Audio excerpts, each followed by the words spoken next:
नमस्कार, मेरे चैनल प्रणिका गोयल पर आपका स्वागत है। वीडियो शुरू करने से पहले आपसे मेरी एक रिक्वेस्ट है कि यदि आप मेरे चैनल पर नए हैं और मेरे चैनल को सब्सक्राइब नहीं किया है तो चैनल को सब्सक्राइब कर लें। और हाँ, अगर ये वीडियो आपके लिए यूज़फुल हो और आपको पसंद आई हो तो वीडियो को लाइक एंड शेयर करना बिल्कुल ना भूलें और कमेंट करके अपने सुझाव ज़रूर दें। तो आइए वीडियो शुरू करते हैं। विष्णु पुराण में भक्त प्रहलाद की कथा का उल्लेख है। प्रहलाद भगवान विष्णु के अनन्य भक्तों में से एक थे।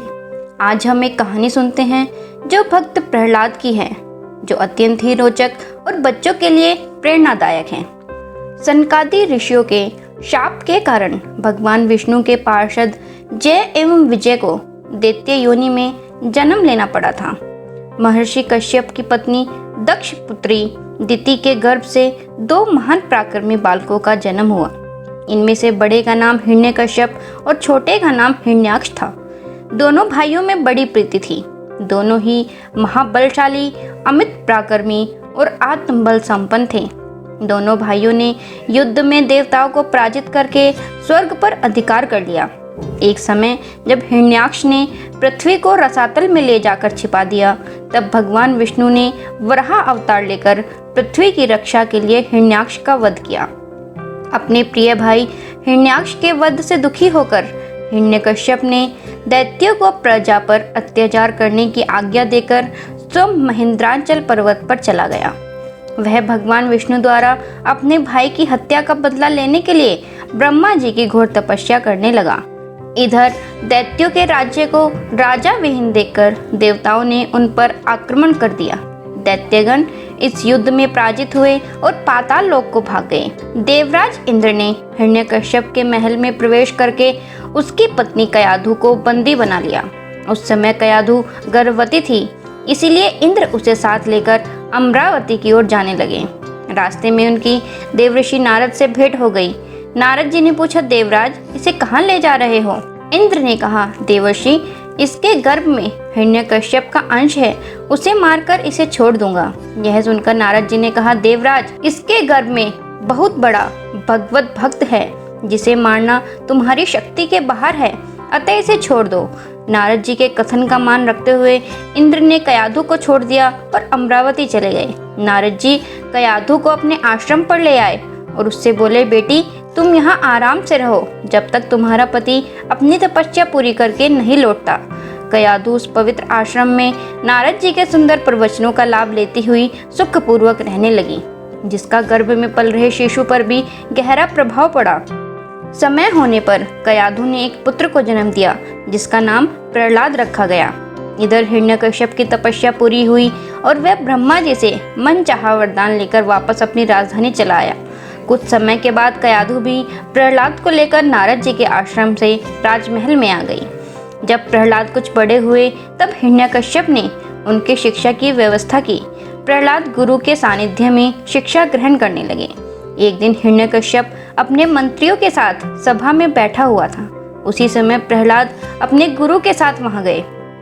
प्रहलाद को प्रणाम करते देखकर हिरण्यकश्यप ने उसे अपनी गोद में बिठाकर दुलार किया और कहा, वत्स तुमने अब तक अध्ययन में निरंतर तत्पर रहकर जो कुछ सीखा है उसमें से कुछ अच्छी बात सुनाओ। तब प्रहलाद बोले, पिताजी मैंने अब तक जो कुछ सीखा है उसका सारांश आपको सुनाता हूँ, जो आदि मध्य और अंत से रहित, अजन्मा, वृद्धि क्षय से शून्य और अच्युत है, समस्त कारणों के कारण तथा जगत के स्थिति और अंतकर्ता उन श्री हरि को मैं प्रणाम करता हूँ। यह सुनकर दैत्यराज हिरण्यकश्यप के नेत्र क्रोध से लाल हो उठे।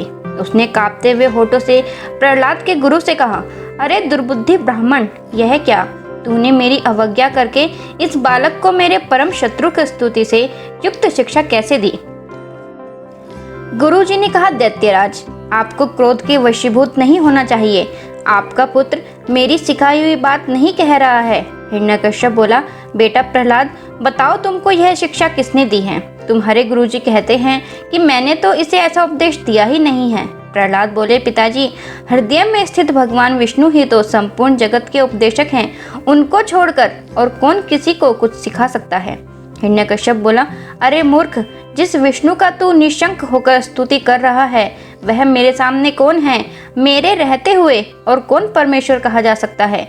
फिर भी तू मौत के मुख में जाने की इच्छा से बार बार ऐसा बक रहा है।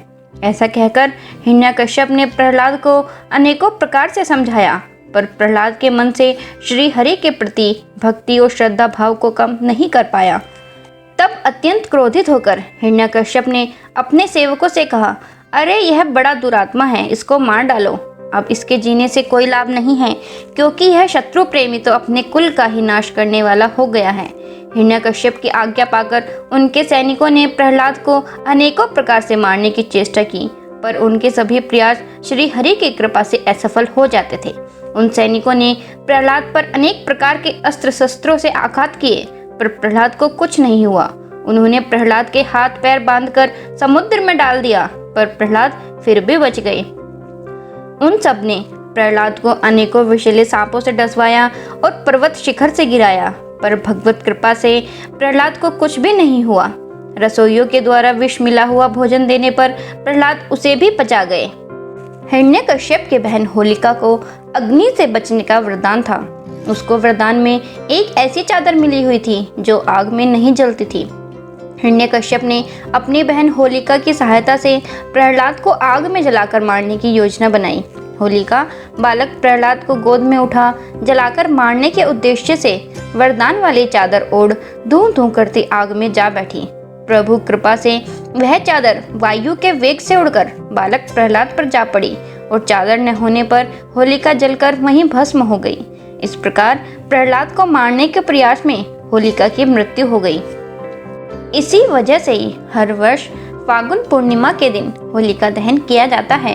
होलिका दहन बुराई पर अच्छाई की जीत का प्रतीक है। अंत में भक्त प्रहलाद की रक्षा के लिए भगवान विष्णु ने नरसिंह अवतार धारण किया। फिर उन्होंने संध्या के समय घर की देहली पर हिरण्यकश्यप को पकड़ लिया, उसे अपनी जांघों पर रखकर अपने नखों से उसका वध कर दिया। प्रेम से बोलिए विष्णु भगवान की जय, माँ लक्ष्मी की जय। ओम नमो भगवते वासुदेवाय। नोटिफिकेशंस के लिए बेल आइकन प्रेस कर लीजिए। मेरे वीडियोस को लाइक, शेयर एंड कमेंट करना और चैनल को सब्सक्राइब करना बिल्कुल ना भूलें। धन्यवाद।